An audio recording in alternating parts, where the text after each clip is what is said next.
ایک دفعہ پھر آپ کے ساتھ ہیں اور اب نعت رسول مقبول پیش کی جائے گی اور جادو جنات کے حوالے سے جو آپ سوالات ہم سے پوچھتے ہیں ان کے جوابات شامل کیے جائیں گے۔ اپنے معزز مہمانوں کا آپ کو تعارف کرواؤں، میرے ساتھ موجود ہیں حافظ محمد فرقان۔ السلام علیکم حافظ صاحب۔ جی وعلیکم السلام۔ کیسے ہیں آپ؟ خیریت سے ہیں؟ جی الحمدللہ۔ ان کے ساتھ موجود ہیں قاری شفیق الرحمان زاہد صاحب، ماہر جادو جنات۔ سر کیسے ہیں آپ؟ الحمدللہ الحمدللہ۔ پہلے ہم چلتے ہیں فرقان صاحب کی جانب اور آپ سے گزارش ہے کہ حمد باری تعالیٰ پیش کریں۔ جی وگڑے سارے کم بناندا اللہ اللہ وگڑے سارے کم بناندا اللہ وگڑے سارے کم بناندا اللہ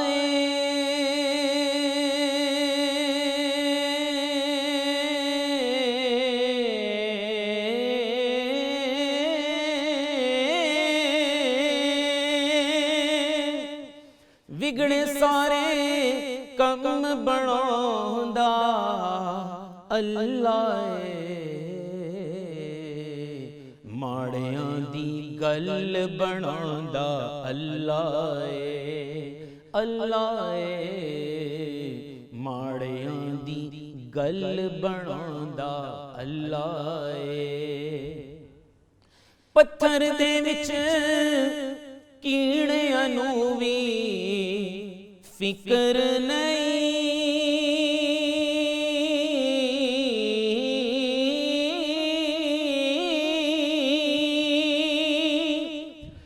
پتھر دے وچ کیڑیاں نوں وی فکر نہیں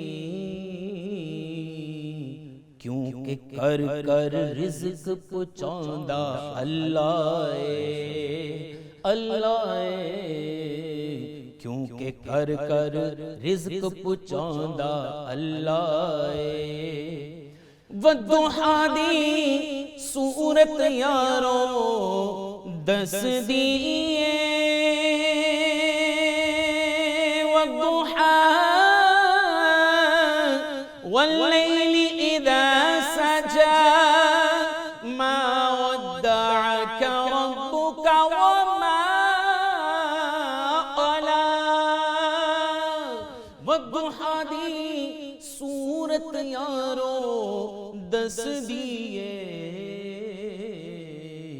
سب تو پہلا نعت سناندا اللہ اللہ سب تو پہلا نعت سناندا اللہ مینوں یاد تو کر میں تینوں یاد کراں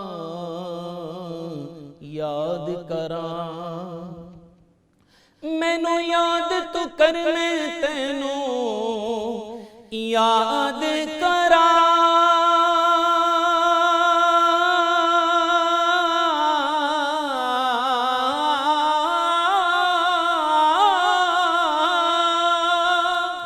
فاذکرونی اذکرکم واشکروا لی ولا تکفرون مینوں یاد تو کر میں تینوں یاد کراں وچ قرآن دے خود فرماندا اللہ اللہ وچ قرآن دے خود فرماندا اللہ اے بختاں دیو مارے او رب نوں یاد کرو اے بختاں دیو مارے او رب نوں یاد کرو ستے ہوئے لیک جگاندا اللہ میرا اللہ ستے ہوئے لیک جگاندا اللہ میرا اللہ بگڑے سارے کم بناندا اللہ اور نظامی صاحب اس کلام کا حاصل کلام شعر لکھتے ہیں اللہ اللہ دل نل جو بھی کردا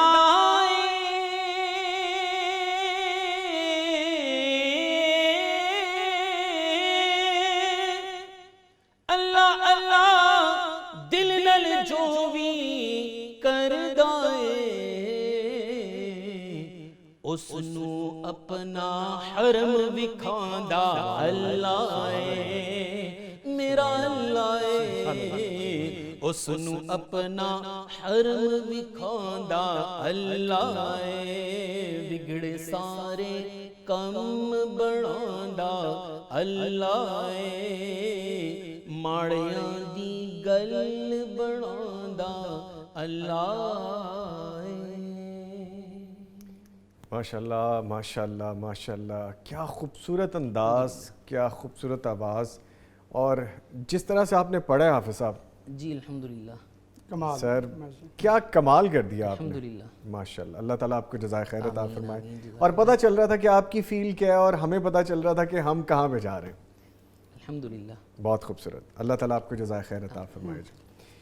سر حافظ صاحب، بڑے لمبے چوڑے سوالوں کی ایک لسٹ ہے میرے پاس، تو آغاز کرتے ہیں۔ جی جی، رمضان المبارک کو جادو کے توڑ کے لیے کیسے گزارا جا سکتا ہے؟ یہ پہلا سوال ہے جی۔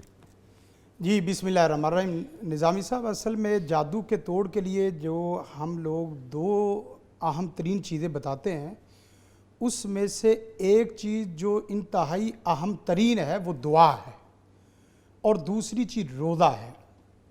جہاں یہ دو چیزیں جمع ہو جائیں وہاں اللہ کے خاص فضل و کرم سے جادو کی رمق تک باقی نہیں رہتی، اور رمضان المبارک کا پورا پیکج مل جائے، جی، رمضان المبارک کا پورا مہینہ مل جائے، تو پھر تو جادو کا ستیہ ناس ہو جاتا ہے اگر کوئی کرنا چاہے۔ تو رمضان المبارک میں جو سب سے پہلے کام کرنے والا ہے وہ توبہ استغفار کے ساتھ رمضان المبارک کا آغاز ہے۔ جی، آپ رمضان المبارک میں داخل ہو جائیں لیکن اپنا پہلے سے کیے ہوئے اعمال کا کھاتہ صاف نہ کر سکے تو رمضان المبارک آپ کی زندگیوں میں بیسیوں بھی آ جائیں تو آپ کو فائدہ نہیں ہوگا۔ سب سے پہلا عمل یہ ہے کہ آپ رمضان المبارک کا آغاز توبہ استغفار کے ساتھ کریں، اور دوسرا عمل مختصر جو بتائے جاتا ہوں وہ دعا کا ہے، اور تیسرا عمل نیت اس کے اخلاص کا ہے۔ جب تک یہ چیزیں نہیں ہوگی تب تک آپ جتنا مرضی وظیفہ کر لیں، لمبی چوڑی تلاوت کر لیں، آپ کو اس طرح فائدہ خاطر خواہ نہیں ہونے والا۔ اور اس کے ساتھ ساتھ چوتھی چیز جو مد نظر رکھنی ہے رمضان مبارک میں، عقیدہ صحیحہ ہے، قرآن و سنت کے مطابق عقیدہ صحیحہ کو اختیار کرنا۔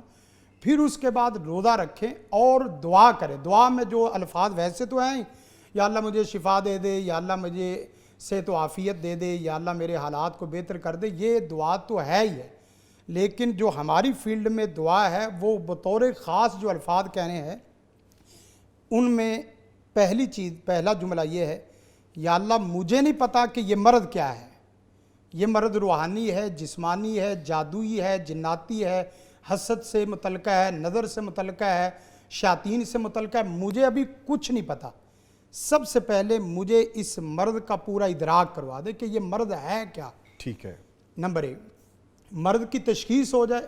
دوسری چیز جو دعا میں کرنے والی ہے وہ یہ، یا اللہ جہاں تو مجھے مرض سلجھا دے وہاں اس کے علاج کرنے والا جو بھی آدمی ہے اس کا کوئی عطا پتہ بھی وہ بتا دے تاکہ میں وقت ضائع نہ کروں، میں اسی آدمی کے پاس جاؤں، اسی سے دعا علاج کراؤں جو صحیح معنوں میں اس کا علاج کر سکتا ہے، مجھے اس تک پہنچا دے یا اسے مجھ تک پہنچا دے۔ اسے مجھ تک پہنچا دے۔ یہ دعا بہت اہم ہے۔ ٹھیک ہے، وگرنہ یہ ہوتا ہے کہ ہم بھی اپنے جاننے والوں کو یہ کہتے ہیں یہ دعا میں کریں، بس اوقات آپ کے حق میں شفا ان کے ہاتھ سے ہے، آپ میرے پاس بیٹھے ہوئے ہیں، تو آپ وقت ضائع کریں گے۔ ٹھیک ہے، اسی طرح آپ کا علاج تیسرے آدمی سے ہے تو آپ چوتھے آدمی کے پاس بیٹھے ہوئے ہیں تو وہاں بھی وقت ضائع ہوگا۔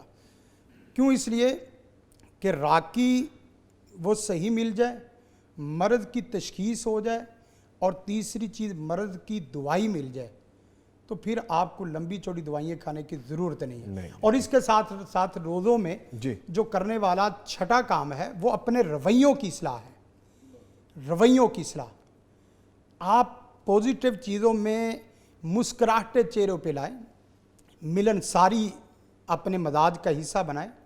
وہ رشتہ دار جن کو آپ سال آ سال ملے ہوئے ہو گئے، ان رشتہ داروں کے پاس جا کے آپ سحری افطاری کریں، ان کے دل جیتیں۔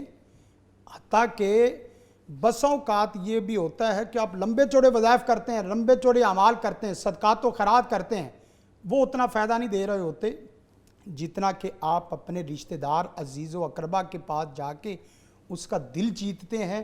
تو یقین کریں اس کی دعائیں آپ کے علاج کا اور آپ کی شفا کا سبب بن جاتی ہیں۔ اور اس کے ساتھ ساتھ نبی کائنات صلی اللہ علیہ وسلم کا یہ فرمان، من لم یدع قول الزور والعمل به، جو آدمی جھوٹی بات کو چھوڑتا نہیں ہے اور اسی طرح برے اعمال کو وہ چھوڑتا نہیں ہے، تو فلیس للہ حاجہ، اللہ تعالیٰ کو کوئی حاجت نہیں ہے کہ وہ کھانا پینا چھوڑ دے اور باقی صبح سے لے کے شام تک پیاسا رہے۔ تو رمضان مبارک میں جو اہم ترین کام کرنے والے ان میں سے ایک دعا ہے، دوسرا عقیدہ صحیحہ، تیسرا نیت کا اخلاص ہے اور روزے رکھنا ہے، اور پھر ساتھ ساتھ تلاوت کلام پاک ہے۔ تلاوت کلام پاک رمضان المبارک میں اتنی مفید ہے کہ بعد محدثین کے متعلق آتا ہے کہ وہ حدیث کا مطالعہ بھی چھوڑ دیتے تھے، صرف تلاوت صرف تلاوت کرتے تھے، حدیث کا مطالعہ بھی چھوڑ دیتے تھے، اس لیے کہ رمضان قرآن کا مہینہ ہے، رمضان مبارک قرآن کا مہینہ، اور خصوصاً اس میں خاص آیات کا اہتمام نہ کریں جیسے ہوتا ہے ہم منزل پڑھتے ہیں یا آیات سحر پڑھتے ہیں، نہیں، ایک طرف سے آپ شروع کر دیں۔ آپ رمضان مبارک میں ہدف بنا لیں میں نے 10 سے 15 قرآن مجید ختم کرنے ہی یعنی مبارک تھرو آؤٹ قرآن کریم کو پڑھیں، پرٹیکولر کوئی سورت یا آیت نہ نکالیں کہ میں نے یہ پڑھنی ہے، پورے قرآن کریم پورے قرآن مجید کو۔ میں نے دیکھا ہے کئی ایک بچیاں انہوں نے 10 12 قرآن مجید رمضان مبارک میں وہ تکمیل کی، تو اس کے بعد اتنا جادو میری پڑھائی سے نہیں ٹوٹا جتنا کہ اس کی اپنی پڑھائی سے ٹوٹ گیا، اللہ اکبر اللہ اکبر۔ اس لیے کہ وہ براہ راست قرآن سے جڑ گئی۔ اور قرآن مجید کے متعلق آتا ہے اقرأ القرآن، قرآن مجید کو پڑھا کرو، اس لیے کہ آپ کا یہ سفارشی بن جائے گا۔ جس کا دوست، جس کا محب، جس کا وفادار قرآن بن جائے تو قرآن تو اس کو جہنم سے بچانے کا بھی سبب بنے گا، چاہے جائے کہ جادو تو مسئلہ ہی کوئی نہیں۔ تو اس لیے تلاوت کلام پاک، اور خصوصاً ہم لوگ جو سحری اور افطاری کا وقت ہوتا ہے وہ سحری کرنے میں اور افطاری کرنے میں گزار دیتے ہیں، وہاں چند منٹ 5 منٹ الگ اللہ سے میٹنگ کر کے دعا کریں، یا اللہ یہ مرض میرے سے قوت طاقت والا نہیں ہے، تو مجھے شفا عاجلہ کاملہ عطا فرما۔ انشاءاللہ یہ سحری افطاری کی دعائیں، قرآن کی تلاوت، رویوں کی اصلاح، عقیدے کی اصلاح آپ کے جادو کے خاتمے کا انشاءاللہ سبب بنے گا۔ ٹھیک ہو گیا۔ اچھا، ابھی آپ سر کہہ رہے تھے کہ اگر کوئی ناراض ہے یا آپ ان کے پاس چلے جائیں، ان کے پاس جا کے سحری کریں، افطار کریں، تو سر یہ بھی تو ہو سکتا ہے کہ آپ ان کو بلا لیں افطاری پہ، ان کو سحری پہ بلا لیں، یہ بھی اچھا جسچر ہو سکتا ہے۔ جنہوں نے جادو کیا ہے جی تو بھئی آپ کے عمل کی قوت اس کے جادو کی قوت سے زیادہ ہے۔ یس، آپ کو اندازہ ہی نہیں ہے کہ آپ نے رمضان مبارک میں جس صاف نیت کے ساتھ اور اچھے رویے کے ساتھ اللہ کی محبت کے ساتھ اس کو بلایا ہے، آپ کی محبت اس کی نفرت پہ غالب آ جائے۔ بے شک بے شک، تو یہ بھی ایک اچھا جسچر ہے۔ اچھا، ٹھیک ہے سر، آگے پوچھا گیا ہے کیا رمضان المبارک میں بھی جادو اور شیاطین کے حملے ہو سکتے ہیں؟ ہاں، اس میں 2 صورتیں ہیں۔ جی، ایک تو یہ ہے کہ بندہ رمضان المبارک میں بھی عام مہینوں کی طرح مہینے کو بسر کرے تو اس آدمی کے لیے کوئی فرق نہیں ہے کہ وہ رمضان مبارک گزار رہا ہے یا غیر رمضان مبارک، اس کے اوپر بالکل بیعینی ہی اسی طرح حملے ہوتے ہیں جس طرح عام مہینوں میں ہوتے ہیں۔ ٹھیک ہے، بلکہ اس آدمی پہ رمضان مبارک میں زیادہ قوت اور طاقت والے حملے ہوتے ہیں، اس لیے کہ وہ رمضان المبارک میں بھی بدی سے، برائی سے، برے اعمال سے بعد نہیں آ رہا تو اللہ کا اس کے اوپر قہر اور عذاب برسنا بھی شروع ہو جاتا ہے۔ ایک تو صورت یہ ہے، جی، اور دوسری صورت یہ ہے کہ بندے کی آزمائش بڑھ جاتی ہے۔ ہمارے پاس جو کیس آتے ہیں، میں سمجھتا ہوں کہ رمضان مبارک میں آدمی کی تھوڑی سی سستی سے اس کے اوپر اتنے زیادہ اٹیک ہوتے ہیں، خصوصاً سحری کے وقت اتنا سخت اٹیک ہوتا ہے اور افطاری کے وقت، سحری کے وقت اس لیے تاکہ یہ روزہ نہ رکھ سکے، اور پھر ساتھ افطاری کے وقت تراویح وغیرہ کا اور باقی چیزوں کا دعا کا اہتمام نہ کر سکے۔ تو شیاطین کے رمضان المبارک میں حملے کا رکنا یہ صرف اس وجہ سے ہو سکتا ہے کہ آپ اللہ سے جڑ جائیں اور آپ کے شیاطین وہ ٹوٹ جائیں۔ اگر آپ رمضان المبارک میں اللہ سے نہیں جڑے تو آپ کے یہ حملے باقاعدہ مسلسل چلتے رہتے ہیں۔ میں نے دیکھا ہے کہ رمضان المبارک میں بسا اوقات بچیوں کے اوپر خصوصاً اتنی سخت حملے کی شدت ہوتی ہے کہ اس طرح کی شدت عام دنوں میں نہیں ہے۔ اس کی وجہ پتہ کیا ہے نظامی بھائی؟ آپ کبھی تجربہ کر کے دیکھ لیں، جس وقت میں اللہ نے اور رسول کائنات صلی اللہ علیہ وسلم نے فرمایا یہ وقت قبولیت کا ہے، یہ وقت بڑا اہم ہے، یہ وقت بڑا خاص ہے، اس وقت میں زیادہ حملے ہوتے ہیں۔ مثلا جمعے والے دن شیاطین، جادو کے شیاطین الگ حملہ کر رہے ہوتے ہیں، اور بذات خود جو شیاطین کے لشکر ہیں وہ الگ اہل پوش کی کر رہے ہوتے ہیں، خاص طور پر جمعے والے دن۔ اچھا، جمعے والے دن۔ اسی طرح رمضان المبارک میں بھی یہ شیاطین عام مہینوں سے زیادہ ایکٹیو ہو جاتے ہیں، اس لیے کہ رمضان کا مہینہ اگر اس کا اچھا لگ گیا تو باقی مہینوں میں ہمارا سارا توڑ ہو جائے گا اور جادو ختم ہو جائے گا۔ اچھا جی، پھر یہ پوچھا جا رہا ہے کہ جادو کے توڑ میں سب سے مؤثر وظیفہ کون سا ہے؟ ہر آدمی کا اور ہر عامل کا اپنا تجربہ ہے، لیکن ہم نئے تجربے کرنے سے بہتر ہے وہی تجربہ لیں جو نبی رحمت صلی اللہ علیہ وسلم نے ہمیں حدیث میں رہنمائی فرمائی ہے۔ صحیح حدیث ہیں تینوں۔ پہلی دعا، میں سمجھتا ہوں کوئی آدمی جادو کے توڑ کے لیے نہیں، جادوگروں کے توڑ کے لیے یہ وظیفہ اگر تجربے کے طور پہ بھی لے اور جادوگروں کے گھروں کے اندر، جادوگروں کی دکانوں کے اندر ڈیرا لگا کے بیٹھ جائے، صحیح عقیدے کا مالک ہو، نماز کا پابند ہو، قرآن و سنت کے اوپر عمل کرنے والا ہو، اتباع سنت کرنے والا ہو، پھر اس کے بعد یہ وظیفہ کرے، میں رب سے ڈر کے کہتا ہوں کہ آپ کے سامنے وہ زیادہ دیر بیٹھ اور ٹک نہیں سکتا وہ آدمی جو جادو کرنے والا، کروانے والا نہیں۔ وہ کون سا وظیفہ؟ نبی رحمت صلی اللہ علیہ وسلم کے متعلق آتا ہے کہ آپ ایک وادی سے گزر رہے تھے تو آپ کے متعلق شیاطین ایک پوری مکر و فریب اور اس طرح کی چال چل رہے تھے کہ آپ کو آگ کے انگاروں سے جلسانا ہے۔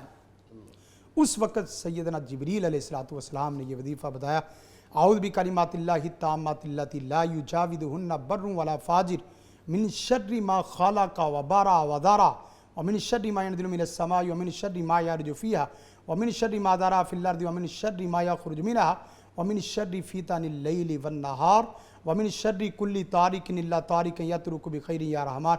یہ ایک 2 منٹ نہیں لگتے، اور اس کا ترجمہ بھی آپ دیکھیں، میں اللہ تعالیٰ کے ان تام کلمات کے ساتھ پناہ مانگتا ہوں جن تام کلمات کے ساتھ کھڑی کی ہوئی دیوار کو نہ کوئی نیک آدمی نہ کوئی فاجر آدمی اس کو کراس کوئی نہیں کر سکتا، تجاوز کوئی نہیں کر سکتا۔ حتیٰ کہ یہ ہے کہ مخلوق کیا کہ آگیا ہے، خالہ کا بارہ ودارہ، جو اس نے مخلوق پیدا کی، جو اس نے مخلوق کو پھیلایا اور چلایا، اور وہ مخلوقات جو آسمان سے نیچے اتر رہی ہے اور وہ مخلوقات جو زمین سے آسمان کی طرف جا رہی ہے، وہ مخلوقات جو زمین کے اندر جا رہی ہے اور وہ مخلوقات جو زمین سے باہر نکل رہی ہے، گویا کہ یہی تو چیزیں ہیں۔ ان تمام چیزوں سے پناہ کے لیے اگر کوئی وظیفہ ہے تو یہ وظیفہ اعوذ بکلمات اللہ التامات اللتی لا یجاوزہن بر ولا فاجر۔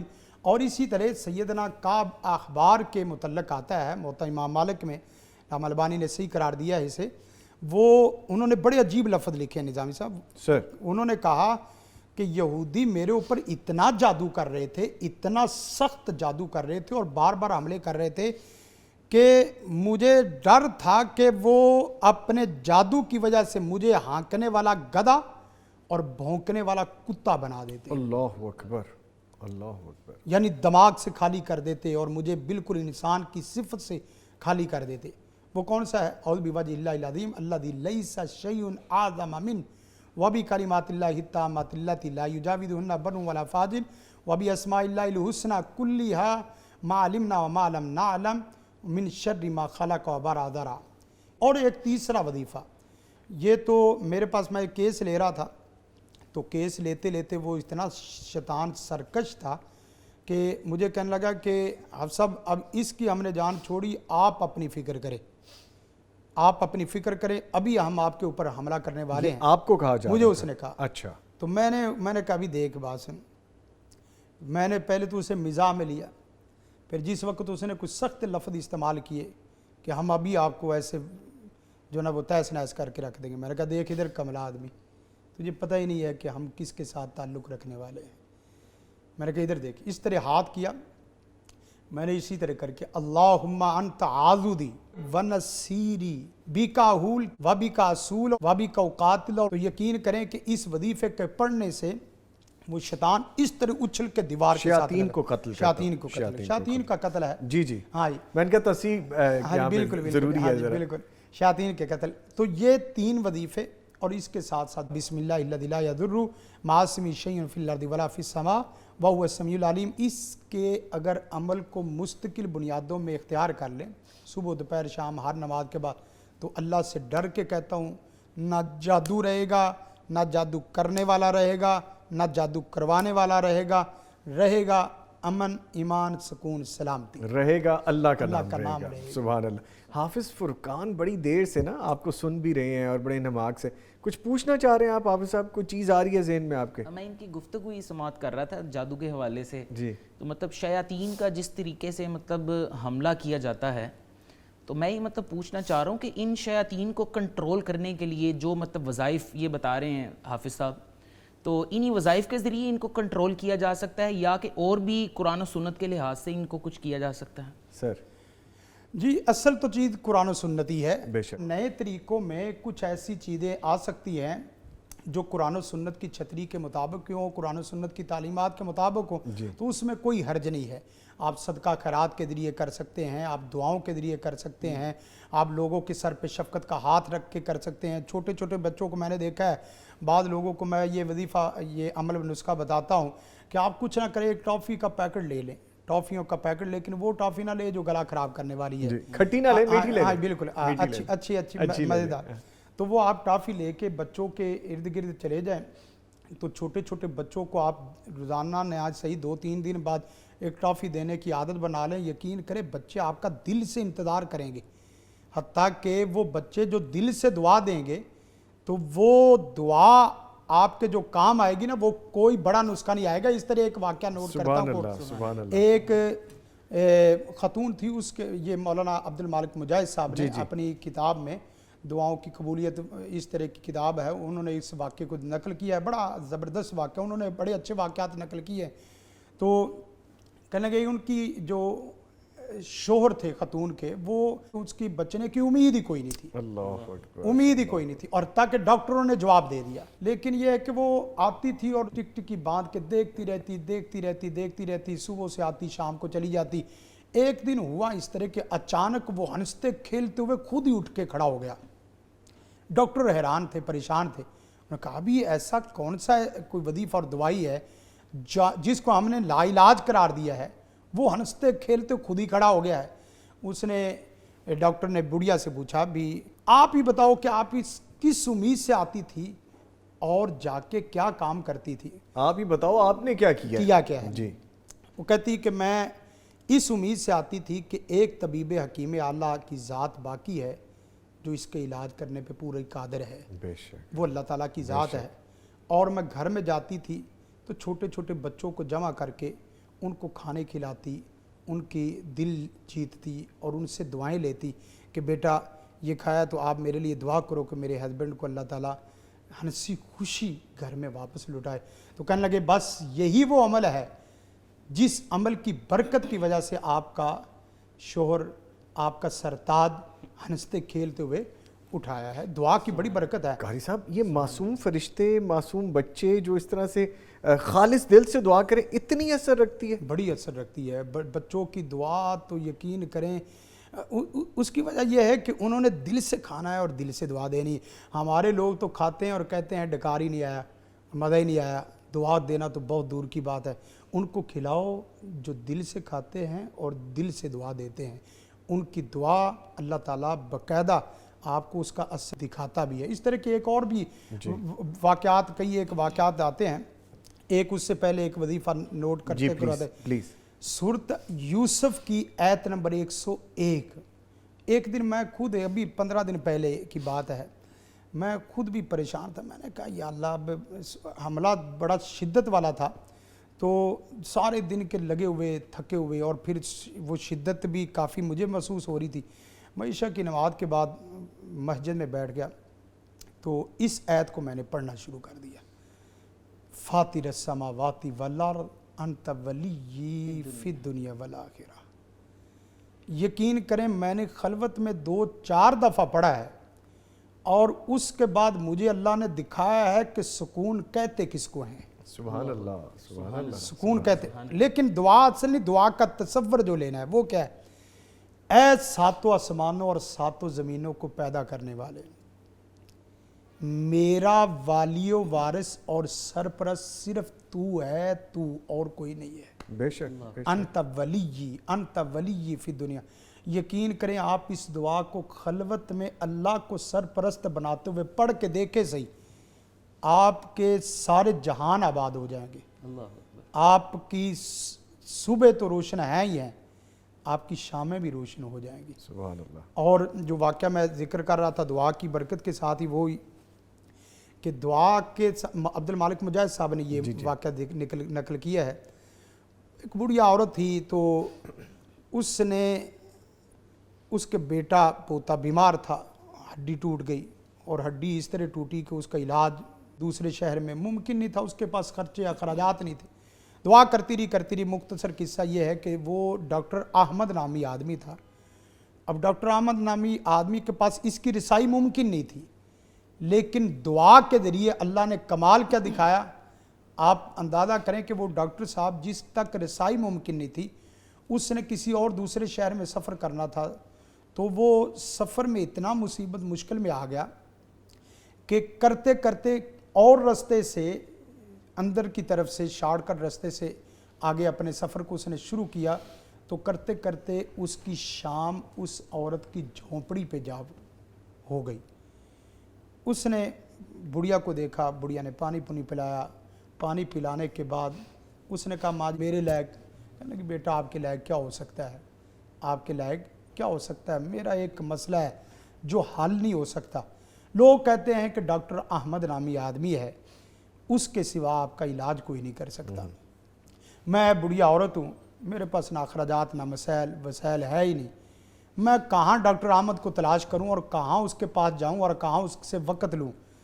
تو اس تک تو رسائی ممکن نہیں. تو ڈاکٹر احمد نامی آدمی کی آنکھوں میں آنسو آ گئے, کہنے لگی کہ ماں جی ڈاکٹر احمد نامی آدمی تک اللہ تجھے پہنچائے گا نہیں, بلکہ ڈاکٹر احمد نامی آدمی کو گھسیٹ کے آپ کی جھونپڑی میں لے آتا ہے جب دعا کرتے. تو دعا کا اتنا بڑا عمل ہے. تو یہی وظیفہ ہے. یہ 4 وظیفے میں نے بتائے ہیں. ایک تو جبریل علیہ الصلوۃ والسلام والا وظیفہ, دعائے جبریل بھی کہا جاتا ہے اسے, اور دوسرا کعب احبار والا, اور تیسرا اللہم انت عضدی, اور چوتھا بسم اللہ الذی لا یضر, اور ایک ساتھ سورۃ یوسف کی آیت. انشاءاللہ العزیز اس سے پختہ اور اس سے مؤثر میں نے وظیفوں میں بڑھ کے کوئی وظیفے نہیں دیکھے. تو سر گزارش یہ کرتے ہیں, ہم ایک یہ چنک علیحدہ نکال لیں گے اپنے اس پروگرام میں سے, یہ سارے وظیفے ایک دفعہ آرام سے دوبارہ بیان کر دیں پلیز. پہلا وظیفہ یہ ہے اعوذ بکلمات اللہ التامات اللتی لا یجاوزہن بر ولا فاجر من شر ما خلق وبرا وذرا من شر ما ينزل من السماء ومن شر ما يعرج فيها ومن شر ما ذرا في الارض ومن شر ما يخرج منها ومن شر فتن الليل والنهار ومن شر كل طارق الا طارق يطرق بخير یا رحمان. اور دوسرا وظیفہ جو کعب احبار والا, جو یہودیوں کے متعلق کہ مجھے ہانکنے والا گدھا یا بھونکنے والا کتا بنا دیتے, وہ بہت اہم ہے. اعوذ بوجہ اللہ العظیم الذی لیس شیء اعظم منہ وبکلمات اللہ التامات اللتی لا یجاوزہن بر ولا فاجر وباسماء اللہ الحسنی کلھا ما علمنا وما لم نعلم من شر ما خلق وبرا وذرا. یہ بھی بہت زبردست وظیفہ. اور تیسرا وظیفہ اللہم انت عضدی ونصیری بک احول وبک اسول وبک اقاتل. چوتھا وظیفہ بسم اللہ الذی لا یضر مع اسمہ شیء فی الارض ولا فی السماء وهو السمیع العلیم. اور پانچواں فاطر السماوات والارض انت ولی فی الدنیا والآخرہ. یقین کریں جب ولی ہی پڑھتے ہیں نا زبان آگے نہیں چلتی، اس لیے کہ والی و وارث جب مل جائے نا تو کسی ادھر ادھر کے بندے کی ضرورت نہیں رہتی. سیشن بڑا زبردست آج کا رہا ہے قاری صاحب، کیونکہ آپ نے ایسے وظائف بتا دیے ہیں جو بڑے عرصے سے لوگ شاید انتظار میں ہوں گے، اور ہمیں بڑے کوسچنز آتے ہیں اس پہ کہ یہ والا وظیفہ بتائیں. آج آپ نے 5 وظیفے اکٹھے بتا دیے. آج تو آج رمضان آ رہا ہے نا، اچھا رمضان کی برکتیں، رمضان کی برکتیں. رمضان جی پلیز. مختصر سا سوال میرے ذہن میں آ رہا تھا کہ حافظ صاحب جس طرح آج کل کے عامل حضرات ہیں جو مطلب جنات بھی ہم نے سنا ہوا ہے کہ جنات میں بھی مسلمان بھی ہیں اور غیر مسلم بھی ہیں، تو عامل حضرات جو مطلب غلط قسم کے وظائف کرتے ہیں اور کنٹرول کرتے ہیں شیاطین کو، تو جو غیر مسلم جنات ہیں وہ تو اس میں شامل ہوتے ہیں، تو جو مسلمان جنات ہیں ان سے بھی کیا یہ کام لے سکتے ہیں؟ جی قرآن مجید نے واضح فرمایا وَأَنَّا مِنَّا الصَّالِحُونَ وَمِنَّا دُونَ ذَلِكَ وَأَنَّا مِنَّا الْمُسْلِمُونَ وَمِنَّا الْقَاسِطُونَ. جنوں میں کچھ نیکوکار بھی ہیں اور کچھ بد بھی ہیں، اور جنات میں مکاتب فکر بھی ہیں، اور جنات میں پورے مسالک کے ساتھ مذاہب بھی ہیں. تو برکیف اگر دیکھا جائے تو نیک جنات بھی غلط کر جاتے ہیں، جیسا کہ ہمارے انسانوں کی دنیا ہے. کتنے لوگ بظاہر نیک ہیں لیکن برے کام کرتے ہیں، اور کتنے لوگ ایسے ہیں جو نیک نہیں ہے برے ہیں تو وہ برے تو کرتے ہی ہیں. تو بالکل بیعینی ہی جس طرح ہماری دنیا ہے اسی طرح ان کی بھی دنیا ہے. ان کے اچھے بھی کچھ برے کام کر جاتے ہیں لیکن بس اوقات وہ مجبور ہوتے ہیں. ہم علاج کرنے سے پہلے یہ باقاعدہ لفظ بولتے ہیں کہ یا اللہ وہ جنات جو ظالم جادوگروں کے ہاتھوں مجبور ہیں یا کسی بھی وجہ سے وہ قید ہیں اور وہ جان بوجھ کے ظلم نہیں کرنا چاہتے، یا اللہ ہم تیرے سے دم کرنے سے پہلے ہی دعا کرتے ہیں انہیں آزادی نصیب فرما، قرآن و سنت کی دولت نصیب فرما، ایمان عمل صالح. پھر جن کے حق میں ہدایت نہیں ہے ان کے ساتھ جو تو معاملہ کرنا چاہتا ہے وہ کر دے. تو جنات اچھے برے دونوں ہیں اور نقصان میں بھی اسی طرح ہیں. اور پھر عام لوگ بھی وہ کیا کرتے ہیں، وہ چلا کرتے ہیں، برے قسم کے چلے کرتے ہیں. اچھے جنات بھی قید ہو جاتے ہیں اور برے جنات بھی قید ہو جاتے ہیں. اور پھر اصل چیز یہ ہے جنات سے کام لینا ہم شرعن عقیدتاً اس کو درست نہیں سمجھتے. جنات کی معاملت نہیں، یہ لفظ بولو ہمیں یا اللہ تیرے فقیر تیرے در کے محتاج ہیں، ہمیں تیرے سوا کسی کی مدد کی ضرورت نہیں، ہم صرف تیرے محتاج ہیں. ہمیں کسی جادو کی، جن کی، غیر شرعی، غیر صحیح، غیر مسنون چیزوں کی مدد کی ضرورت نہیں. تو ہمارا والی و وارث ہے، ہماری مدد فرما. بے شک اللہ تعالیٰ ہمیں اپنے ہی محتاج رکھے اور اس سے ہی ہمارے سارے معاملات حل ہوں. چونکہ وہ آ چکے تھے اور ان کے ذہن میں سوال تھا، ہم ایسی چیزیں پہلے ڈسکس کر چکے ہیں لیکن چونکہ ان کو جواب درکار تھا تو ہم نے بہتر سمجھا کہ اس کو ڈسکس کر لیں. اس کے ساتھ ہی قاری صاحب آپ تشریف لائے، آپ کے آنے کا بہت شکریہ. حافظ صاحب آپ بھی تشریف لائے، بہت مزہ آیا اور بڑی محفل جمی آپ کے آنے سے بھی. اللہ تعالیٰ آپ کو بھی جزائے خیر عطا فرمائے. لیں جی اس کے ساتھ ہی پروگرام کا اختتام ہوتا ہے. آپ بھی اپنا سنڈے انجوائے کریں، خوش رہیں، اپنے پیاروں کا خیال رکھیں، اپنا خیال رکھیں. پھر ملاقات ہوگی، تب تک کے لیے اللہ حافظ.